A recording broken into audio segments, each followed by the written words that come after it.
Hello dear students, HB online classes स्वागत है दोस्तों। छत्तीसगढ़ राज्य ओपन स्कूल का मॉडल क्वेश्चन पेपर सॉल्व करने जा रहे हैं दोस्तों। इस वर्ष 2022-23 में आने वाले महत्वपूर्ण क्वेश्चन आंसर है। कक्षा 12वीं का भूगोल है ये सेकंड पार्ट है दोस्तों। क्लास 12th भूगोल, तो भूगोल का ये जो है सेकंड पार्ट है। इसके पहले मैंने पार्ट 1 जो है अपलोड कर चुका है, तो आप सेकंड पार्ट जो है क्वेश्चन नंबर 20 के आगे से है। तो देखते हैं सारे क्वेश्चन आंसर को।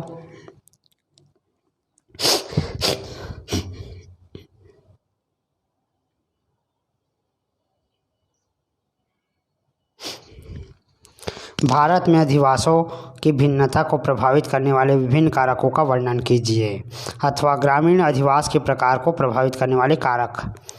तो यहाँ पर पहला होता है प्राकृतिक कारक। इनमें भूमि की बनावट, जलवायु, ढाल की दिशा, मृदा की सामर्थ्य आदि कारक शामिल होते हैं।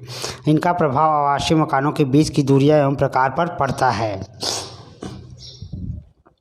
सेकेंड है जाति एवं सांस्कृतिक कारक। सामान्यतः भूस्वाम्य जाति गांव के नाभिकीय क्षेत्र में बसती है। इनके आसपास अन्य जातियों की बसावट होती है। ऐतिहासिक या प्रतिरक्षात्मक कारक। भारत के पश्चिमी क्षेत्र ऐतिहासिक दृष्टि से आक्रमणकारियों का सामना करते आए हैं। कई बार देश के इस भाग में विभिन्न राज्यों के बीच आपसी लड़ाइयाँ भी हुई है। तो देखिए दोस्तों, छत्तीसगढ़ राज्य ओपन स्कूल के जो महत्वपूर्ण क्वेश्चन आंसर है वो हमारे चैनल में अपलोड हो रहा है और मेरे वेबसाइट hbonlineclass.in में भी अपलोड हो चुका है। उसमें आप लोग ज़रूर जाकर देखना है आप लोगों को।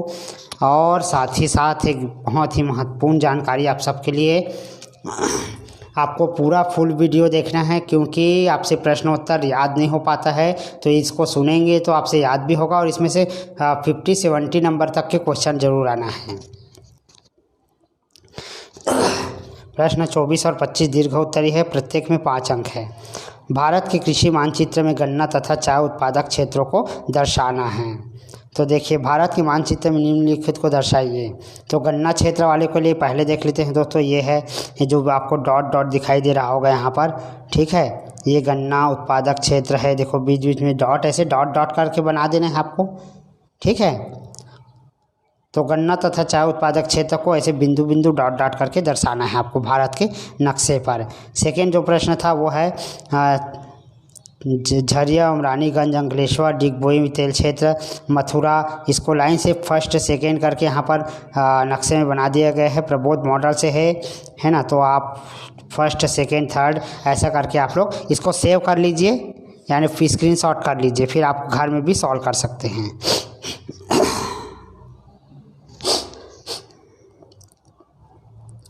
जनसंख्या प्रवास से क्या तात्पर्य है? उपयुक्त उदाहरण देते हुए प्रवास के विभिन्न प्रकारों को परिभाषित कीजिए। तो व्यक्ति के एक स्थान से दूसरे स्थान में जाकर बसने की क्रिया को प्रवास कहा जाता है। तो देखिए, इसका 2 प्रकार होता है, स्थायी एवं अस्थायी प्रवास। स्थायी प्रवास में आए हुए व्यक्ति बसावट के कारण वापस अपने मूल स्थान नहीं जाते हैं। उदाहरण के लिए ग्रामीण जनसंख्या का अपने अपने गांव से रोजगार की तलाश में पलायन करके शहर में आकर स्थायी रूप से बस जाना, तो ये स्थायी कहलाता है। अस्थायी प्रवास के अंतर्गत वे लोग आते हैं जो कुछ समय रोजगार, धंधा इत्यादि करके अपने मूल गांव फिर वापस चले जाते हैं। दैनिक प्रवास, बड़े बड़े शहरों जैसे कोलकाता, चेन्नई, मुंबई, अन्य बड़ी शहरी क्षेत्रों में लोग सुबह आकर कामकाज करके सायंकाल अपने घर वापस लौट आते हैं। इस प्रकार के प्रवास को दैनिक प्रवास कहा जाता है। अथवा लिंग अनुपात घटने के प्रमुख कारण बताइए। तो देखिए, भारतीय समाज में स्त्रियों को सामाजिक स्थिति पुरुषों की अपेक्षा कम है। सेकंड, लड़कियों की अपेक्षा लड़कियों के पालन पोषण पर कम ध्यान दिया जाता है। कन्याओं की भ्रूण हत्या, प्रसव काल में स्त्रियों की मृत्यु हो जाना, शिक्षा का अभाव। प्रश्न 26 और 27 में 6 अंक आवंटित है दोस्तों। नाइट्रोजन गैस के चक्रीय प्रक्रिया को लिखिए। तो नाइट्रोजन पृथ्वी पर प्रत्येक जीवन के लिए आवश्यक है। वायुमंडल में 78% नाइट्रोजन गैस है। इसका मुख्य स्रोत मिट्टी में उपस्थित नाइट्रेट होता है।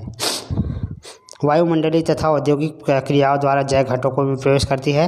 पेड़ पौधे के सूखने और जीव जंतुओं के मरने पर जीवाणु द्वारा अपघटन होता है। इससे नाइट्रोजन गैस बनती है जो फिर वायुमंडल में वापस चली जाती है।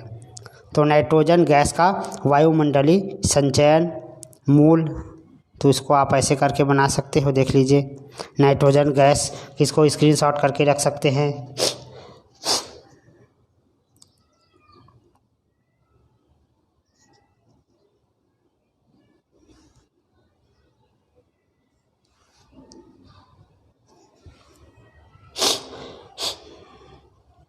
ऊष्मा बजट को आरेख चित्र के द्वारा समझाइए।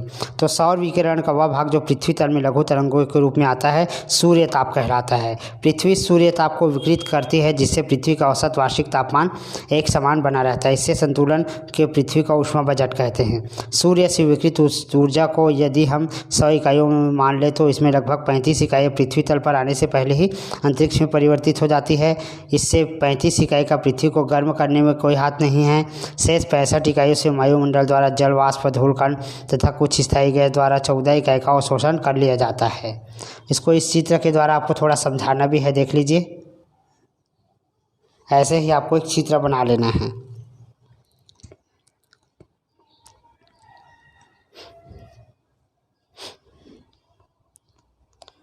इकाई विशिष्ट दीवा प्रकाश द्वारा होता है। सूर्य से प्राप्त ही पाती है। इनमें से 34 इकाई प्रत्यक्ष सूर्य प्रकाश, 51 इकाई ऊष्मा ही पृथ्वी का वास्तविक बजट है। सूर्य ताप द्वारा 51 इकाइयों को पृथ्वी भी भौमिक विकिरण के रूप में लौटा देती है।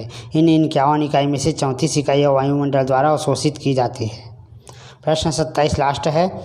स्थानीय क्षेत्र नियोजन के प्रबंधन में मानचित्र की क्या उपयोगिता है? तो स्थानीय क्षेत्र नियोजन में मानचित्रों की विशेष उपयोगिता है। पृथ्वी के प्रतिरूपों को मानचित्र के द्वारा ही प्रकट किया जाता है। मानचित्रों द्वारा हम एक स्थान पर बैठकर संपूर्ण विश्व का ज्ञान प्राप्त कर सकते हैं। मानचित्रों का उपयोग विभिन्न उद्देश्य के लिए किया जाता है। इनका उपयोग भू आकृतियों, संसाधनों, मानव बस्तियों, स्थल इसके लिए किया जाता है। क्षेत्र रिपोर्ट तैयार करने के संबंध में अवयवों का वर्णन कीजिए। तो क्षेत्र रिपोर्ट तैयार करने से संबंधित अवयव में लिखित है। पहला, परिचय। इसमें क्षेत्र सर्वेक्षण की समस्या और उसके उद्देश्य का विवरण समाविष्ट करना होता है। विश्लेषण। रिपोर्ट का विश्लेषण आवश्यक है वैज्ञानिक तथा तर्कपूर्ण परियोजना बनाने में जो परिणामी और सिफारिशें।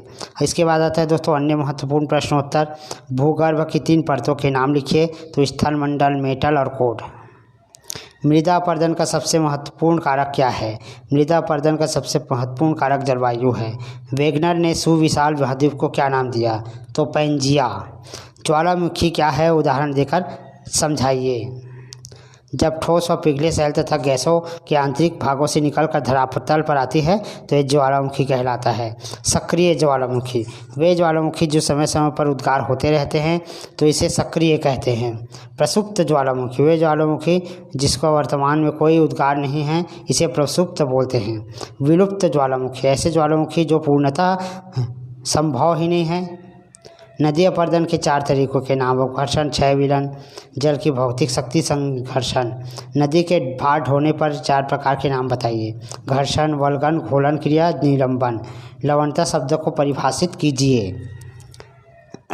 तो समुद्र के जल में लवणता प्रायः जल के अंदर उपस्थित लवण पदार्थ से होती है। सामान्य रूप से सागरीय जल के भार एवं उसमें घुले हुए पदार्थों के भार के अनुपात को सागरीय लवणता कहते हैं। प्रश्न 8 है। वायुमंडल की किस परत में घनत्व सबसे कम पाया जाता है? तो बाह्यमंडल। ओजोन गैसीय वायुमंडल की किस परत में पाई जाती है? समताप मंडल में। कार्बन डाइऑक्साइड का मुख्य स्रोत क्या है? ईंधन जैसे कोयला, पेट्रोल। ऑक्सीजन का मुख्य स्रोत क्या है? पेड़ पौधे। वायुमंडल में नाइट्रोजन का अनुपात कितना है? 78। वर्षा के प्रकारों को समझाइए। तो पहला है संघनीय वर्षा।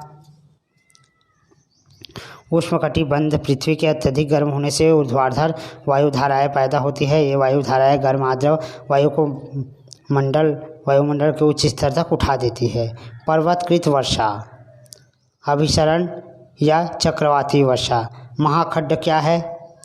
नोट कर लीजिए। खादर एवं बांगर में अंतर स्पष्ट करना है। लू से आप क्या समझते हैं? प्रश्न 17 है। मानसून विस्फोट किसे कहते हैं?